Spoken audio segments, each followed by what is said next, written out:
മലപ്പുറം നിലമ്പൂരിൽ നവദമ്പതികൾ മരിച്ച നിലയിൽ മണലോടിയിലെ വീട്ടിലാണ് ദമ്പതിമാരെ മരിച്ച നിലയിൽ കണ്ടത്. രാജേഷ്, ഭാര്യ അമൃത എന്നിവരാണ് മരിച്ചത്. രാജേഷിനെ വിഷം കഴിച്ച നിലയിലും അമൃതയെ തൂങ്ങി മരിച്ച നിലയിലുമാണ് കണ്ടത്. സ്വാലിഹ് ചേരുന്നു. സ്വാലിഹ്, നിലമ്പൂർ എവിടെയാണ് സംഭവം? വിവരങ്ങൾ.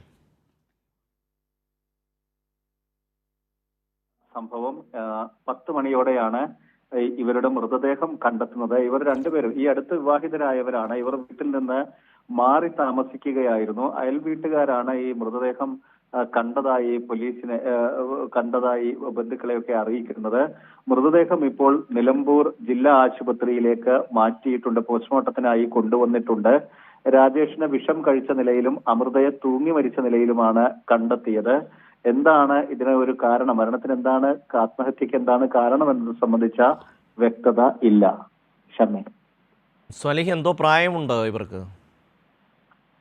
ഇവരുടെ പ്രായവുമായി ബന്ധപ്പെട്ട വിവരങ്ങളും ഇതുവരെ ലഭ്യമായിട്ടില്ല. ഇവർ ഈ അടുത്ത് വിവാഹിതരായവരാണ്. ഇവർ വീട്ടിൽ നിന്ന് അതിനുശേഷം മാറി താമസിക്കുകയാണ് എന്നാണ് പോലീസ് പ്രാഥമികമായി പറയുന്നത്.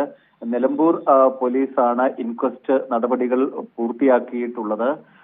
പോസ്റ്റ്മോർട്ടത്തിന് ശേഷം കൂടുതൽ ഇതുമായി ബന്ധപ്പെട്ട കാര്യങ്ങളിൽ വ്യക്തത വരും. ബന്ധുക്കളുമായി ഒക്കെ പോലീസ് സംസാരിച്ചു കൊണ്ടിരിക്കുന്നതേ ഉള്ളൂ. ഷമി, നിലമ്പൂരിൽ നവദമ്പതികളെ മരിച്ച നിലയിൽ കണ്ടെത്തി. സ്വാലിഹാണ് വിവരങ്ങൾ നൽകിയത്.